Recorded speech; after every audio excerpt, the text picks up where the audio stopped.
Сайн байцгаана уу? Зүрхний бяцхан сууд бидний түүх гэсэн булангийнхаа эхний бичлэгийг хийж гэн. Тэгэхээр охин маань одоо сууд нэртэй 2014 онд төрсөн тархины саажилт дурган мөчний чангарал онштой. Олон улсын онш нь болохоор G80 гэсэн онш. Тэгэхээр энэ онш тавигдаад тэгээд охинтойгоо туулсан амьдралынхаа талаар өгүүлэх гээд энэхүү буланг нээж байгаа. 37 недэл 3 хоногтой байхдаа гинт ус маань гараад тэгэд яагаад ус маань гарах болсон бэ гэхээр тэр яг урд өдөр нь гэртээ харих замдаа манайхан урах наран хороолт амьдардаг. Тэгээ Баянзүрхийн товчооноос гараад урах наран орох зам маань өөрөө айгүй тийм нүх юу ихтэй нэлээд бартаатай тийм зам байсан. Тэгээ хуучин зам одоо бол гоё шин зам тавигдсан. Тэгээ тэр зам дээр одоо налахын ингээ томоо автобус одоо маш их донслоод одоо хажуу суусан хүнээсээ зуураастай за тэг хид донсолж яваад энэ зангиж байгаа төрчхүйдээ гэж марзаанаад гэртээ буусан. Тэгээд өглөө үүрээр гинт одоо доошо шингэн гараг гайхаад үдсэн чи нэлээд их хэмжээний шингэн гарсан байхаар нь төргөн дуудаад харьяа дүүрэг амгалан тухайн үед 3 дугаар төрөх амгалан төрхтөр очиж үзвэл үнэхээр одоо ус гарсан байна гээл тэлтийг одоо түргсгэх одоо сэтэл төх одоо ингээд им тариа гэл янз бүр юм хийсээр яваад орой 18 цаг өнгөрөөгөөд одоо төрсөн. Тэгээ тэр хооронд ингээд охин маань бүтчихвүдээ ус нь гараад удлаа. Одоо яах вэ? Намайг ингээд хийсвэрээр хийгээд өгөөч ээ. Би ингээд дөрөвт хүүхэд маань байгаамаа. Дахид төрөх бодлого. Тийм учраас одоо ингээд хийсвэрт орё гэд эмчтэй хэлсэн чи одоо та бол хийсвэрийн заалтгүй ээжээ тий. Тийм учраас танд бол хийсвэр хийх боломжгүй. Тэгээ хүүхэд чинь бол бид нар ингээд маш сайн хинж байгаа учраас одоо бүтэх бол аюул байхгүй гэд ингээд хамрын маань хүчил төрөх чигээд им тариа хийгээд ингэсээр яваад би тэр одоо 18 цаг төрсөн. Гэхдээ би охиноо бол бүтэлтэй төрсөн гэж бол бодохгүй байгаа. Яа тэгэхээр том охин маань бол нэлээ ингээд хүүгээ 3 ороогоод бүтэлтэй төрсөн гээд намаа ингээд дүлж явах явцад эмч маань байж байгаараа гээд хүүхдээ маань эргүүлээд ингээд хүүнийх нь орооцолтой тайлаа гаргаад ингээд бүр юм цэлдэн хөөхөд чернэлийн ягаан хөөх төрчихсэн байхгүй юу. Тэгээд одоо тэрнтэй харьцуулах юм бол охин маань бол шал өөрөөс учраас бол гидсэндээ бүтсэн гэж бодоагүй. Тэгээд нөгөө эмч маань зөвхөн одоо хөхөө сайн хөхүүлж ээж ингээд сүү орно нэмэлт хичээл өгч ямар нэг юм уулгаж болохгүй дандаа хөхүүлээд байгаараа гэлээсэн. Тэгээ одоо бодоход бол тэр бас буруутсан болоо да. Тухайн үед нэмэлт хичээл өгөөд охин маань бас тийм ээ өтгөн шингэнэ цаг хугацаанд нь их сайн гаргаад байсан бол бас шаарлалт ийм гүнзгий явагдах ч байсан билүү гүчээсэн билүү гэж боддог. Тэгээ ингээд хүүхэд маань нэлээд шаарлалттай байгаад эмчийн одоо нөгөө ээлжид үзэлгүүд эрэхт нь бол манай хүүхэд ингээд нэлээ улбар ярьстай байгаад байх юм. Тэгээ энэ шаарлалт нь их байгаа юм биш үү гэд хэлсэн чинь ер нь бол ингээд 14 хоног дотор энэ бол физиологийн үзэгдэл арилдаг. Тэгээ санаа зовлтгүй. Тэгээ үнэхээр чи ингээд санаа зовоод байгаа юм бол урсапал клив 52 гэдэг юм өгч гээд. Тэгээ урсапал клив 52 гэдэг имийн одоо эмчийн зааврын дагуу гээд. Тэгээ клив 52 нь тийм нэг юм зунгаарлцсан жимстэй юм шиг. Тэгээд бичлэгийн ихэнд гарсан зурган дээр охин маань ингээд ам хамарна ингээд юм идсэн юм шиг те жимс долооцсон юм шиг. Тэр бол жимсээ шин нөгөө эмнийх нь байсан. Тэгээд тэр эмийг өгөөд битэр ч одоо бараг 5 хонлоо 7 хонлоо дараагийн үзлэг болоод нөгөө яраагч ойрхон үздэг штэ. Тэгснэ өөд хоёрын шаарлалт ерөөсө буугааг байна. Одоо яаралтай ихнэлхс очиж үзүүлгээд. Ингээ 20 хоногт одоо битэр үзүүлэлт духан дээр нь шаарлалт хэмжих аппаратаар 300 байгаал яаралтай шууд одоо хөвтгээд тэгээ хөвтчихсэн. Тэгээ эмч маань ингээд үзээд за арьсан дээр 300 гэдэг бол цусан дайл хизээ 5 600 болцсон байгаа гэсэн үг ээ. Тэгээд ингээ юунаас олж ингээ шаарлалт их хэсдэг юм бэ? Ямар учир шалтгаантай юм бэ? Асуу маш олон төрлийн шалтгаан байдаг. Ээжийн одоо тий одоо архаг хууч өвчин байж болно. Эсвэл байн гуудаг юм байж болно. За тэгэл орчны бохирдол тэгэл одоо юу гэдгийг идэж ууж байгаа юм гэдэг шалтгаан бол одоо маш ихээ гэж хэлжсэн.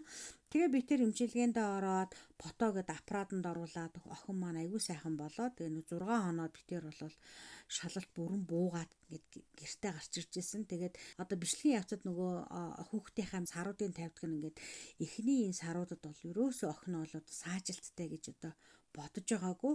Манай охин бол ингээд нөгөө байн гараа тас атгачдаг байсан. Чингис хаан цус атгах төрсөн гинлээ. Манай охин ингээд юу атгсан бол ингээд гараа атгаад байгаа юм бол гэдэл одоо баясаал те. Тэгээ өлмий дөр гიშгээр нь одоо төрөлхийн балет ч өөх төрлөө гэдэл. Тэгээд 4 сар хавцаадаас эхлээл баруун 100 гараа ингээд дээшээ байн ингээд өргөөд ахаар нь би гэсэн ингээд онц сурах хүүхд төрлөө мөрлөө гэдэг. Ингээд дандаа нөгөө шинж тэмдгүүд тийм ээ буруу одоо хөгжлийн одоо юу гэдгийг буруу гэх юм уу те болохгүй одоо шинж тэмдгүүд илэрч яхад нь түүнийг нь одоо юу гэдгийг шижиглээд те энэ ямар нэгэн өвчний ихүүсээр хайн байж болохгүй гэж бодохынхаа оронд ийм хөгжилтэй энгийн одоо юу гэдгийг баясгалантайгаар хүлээж авсан маань бас их алдаа болсон.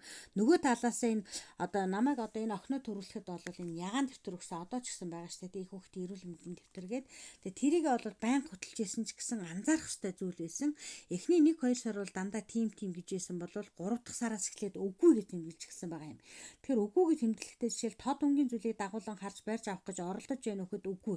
Та бусд нь тийм байгаа байхгүй юу? Гэтэл энэ маань өөрөө анхаарах ёстой зүйл исэн байгаа юм. Тэгэхээр би энийг бол анхаараагүй. Тэгэл нөгөө сар тутамдаа үзүүлэл эрүүл боожж гин гэдэл вакцина хийлгээл ингэж явсаар яваад 6 сартагийнхаа үзлэгтэр очих жоохон баг зэрэг ханиад хүрээд толгой даалтаа ингээд алдаа толдог болсон байсан. Тэгээд үзүүлсэн чи юм чи маань та хоёр ер нь толгой даалт нэлээд сул байна. Дээр нь энэ өлмөдөж гიშгээд энэ онж тодруулах хэрэгтэй ингээд ихнэлхсэн мэдрэлийн тасагт үзүүл гиснээр маргааш нь одоо бид нар ихнэлхсэн мэдрэлийн тасагт үзүүлтэл одоо энэ бол тархины саажилт гэдэг өвчөө гэдэг оншиг бол тавьсан маш хүнд туссан. Тэгээд гэр бүлд одоо ийм урт удаан хугацааны ийм хүнд өвчтөй хэн нэгэн байна гэдэг бол тухайн гэр бүл тэр жигтэй сэтгэл санаа болоод одоо эдийн засгийн маш хүнд одоо тийм бэрхшээлүүдтэй тулгардаг. Интернет ухаад хаана юу сайн байна, ямар эмчилгээ хийдэм бол олон зүйл үзсээр аваад тэгээд одоо үлций баяр гэдэг одоо гавья тэмчийг олж аваад очиж үзүүлээд уулзаал. За тэгээд рефлекс эмнэлгийн саран гэрэл эмчит үзүүлээд, зин тэмлэгийн навчаа эмчит үзүүлээд ингээл одоо охиноо барайл хамгийн сайн гэсэн бүхэл эмнэлэг эмчилгээг бол эрэлхийлсэн. 3 хоногийн дотор л миний 2 шанааны өвс маань тэр жигтэй цагаан болчихсон. Өвчтөй хүүхэдтэй байна гэдэг бол одоо ээж аавд ирдэг ямар одоо тийм хүнд дарамт байдаг вэ гэдгийг илэрхийлж байгаа хамгийн энгийн жишээ байгаа. Анх ингээл оншин сонсоод л бол хүлэн шүрч чадахгүй. Үгүй манай хөхт бол холгоогоо даадаг байсан, тохиолдоод чэйжээ өргөдөг байсан гэдэг. Тэгэхээр та бүхэн маань бичлэгийн ихэнд гарсан охины маань бичлэгийг анзаарсан бол одоо яг тийм хөдөлгөөнүүд байгаа ч тийм ээ. Тэгэхээр эдгээр бол хийж чаддаг байсан гэд ингээ хэлэхэд бол юмч энэ бол нөгөө тухайн сардаа хийх ёстой тийм ээ. Зохистой одоо зөв хөгжилтэй үйлдэл бишээ, зүгээр энэ бол эмгэг хөдөлгөөн байсан байна. Энийг одоо та нар бол хүүхэд маань зөв хөгжиж явна, хөгжлийн зөв байна гэж одоо андуурсан байна гэж тайлбарлаж өгчээсэн. За тэгээд ерөнхийдөө бол манай охин энийг онцлог байсан. Одоо эргээ ботход баг саруудаа яадгүй гэхээр ингээд ер нь бичлэгүүдээр харахад дандаа л гар нь юм чанга гатгаатай байгааз. Тэрнээс гадна одоо ер нь бол ингээд буруу тишээ харуулад ингэрлүүгээ те ингээд буруу тишээ харуул тэрвэх байрлалд хамгийн дуртай, ингэрлүүгээ тэрвэх юм уу өөр хэвтүүл ингээ байрлал маш дургу байдаг байсан. Тэгээ энэ нь бол нөгөө тэр булчингийнхаа чангаралтай холбоотой юм шиг байгаа. Тэгээ сүүлд бас нэг Америкт мэдрэлийн эмчээр мэргэжсэн эмчтэй уулзаж үзүүлэхэд бол бас хэлжсэн л да. Нэг л хоногийн хойно тийм ээ. Одоо ингээд тархийг гэмтээснийхэн дараа нэг л хоногийн дараа хичнээн удаа хичнээн мянган гэмчнээ сайн эмчилгээ хийсэн ч гэсэн тархины эдис бол эргээс сэрэгдэггүй. Тэгэхээр танаа өгч яг аль шатандаа хизээдээ бол одоо цаажилт үүссэн гэдэг хэлж мэдэхгүй ч гэсэн магадгүй 10 хоногоос өмнө тий одоо төрөөд 10 хоногоос өмнө одоо энэ шаардлалтын эсрэг одоо нэг ямар нэгэн эмчилгээг эрчимтэй сайн хийсэн бол бас аруу нааш дарга байх байсан баха. Гэхдээ энд бол харамсахыг байхгүй, өөрийгөө буруутгаж болохгүй. Яагаад гэвэл хизээ гэдэг нь хэлж мэдэхгүй учраас тийм ээ. Шаналж өөрийгөө зоолгүйгээр илүү урагшаа харж хүүхдтэй юугаар туслах вэ гэдэг дээр анхаарай гэж одоо зөвлөж исэн бол энэ бас маш их юм одоо урагшлах юм түлхэц болж исэн. Тэр энэ хугацаанд алдсан, онсон, мэдсэн, сурсан маш их юм би. Тэгээ тэр бүгдийгээ хуваалцах гээд одоо энэ булангаа нээж байгаа. Тэр би мэдээд би алдаад өнгөрөх биш те. Бусад маань ч гэсэн сэрэмжлээд миний алдаанаас суралцаад ойлгоод аваасаа гэж хүссэн. Тэгээд охиноо 6 сартаад нь онцлуулсан цагаас эхсүүлээд нийтэд бол нээлттэй байлгасан. Тэгээ би чинь багш байсан оюутнууд хичээл орохдоо өнөөдөр та нар маань эцэг өгөх гэсэн маргааш нөгөөдөр болно. Эргэн тойронд чим жирэмсэн одоо бага сартай те хүүхдээ ээж аваад байвал энэ дээр анхаараарай.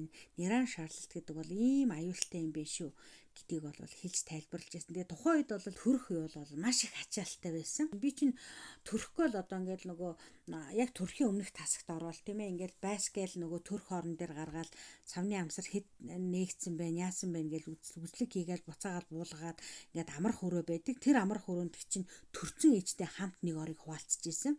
Тэгээ тийм өндөр ачаалттай коридор мордоор ингээд битүү хүнтэй тийм үед төрөөл тэгэл орой 6 цагт төрөөл өглөө 9 цагт эмчийн үзлэг энийг л охины маань үзэл одоо зулаа яхаа мохоо бүгдийг нь үзэл за одоо хоёр маань гар гээл гаргаж ирсэн. Яагаад бол туршлагатай ээж учраас тий. Гэтэл сүүлд би одоо охиноо онцлуулаад яг энэ яран шалгалтаас үүдэлтэй саажлтуудыг дахин одоо энэ Япон эмч болол оншилж өгсөн. Тэгээ тэр Япон эмч хэлэхдээ бол танд бол одоо эмнэлзүүн одоо үйлчилгээ тусламж бол их хэрэгтэй байсан байна. Тэгээ тэрийг бол алдсан байна.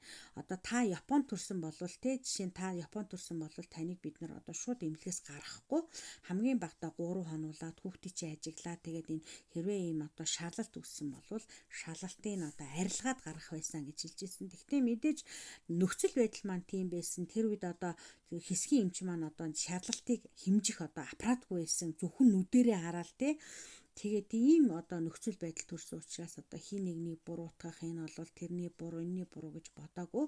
Энэ бол одоо надад ирэх ёстой л хувь тавилан байсан байх гэж хүлээж авсан. Тэгээд тэгж ойлгосон учраас л өнөөдөр хүртэл охинтойгоо одоо зогсохгүйгээр одоо буцахгүйгээр нийцэхгүйгээр явж байгаа. Гэхдээ агсан олсон амжилт олно ч гэсэн одоо зорьсон, мөрөөдсөн, хийхийг бүтээсэн зүйлс маань ч гэсэн их байгаа. Тэгээ тэр бүхнийгээ дараа дараагийн бичлэгээр та бүхэнтэйгээ хуваалцах болно. Баяртай.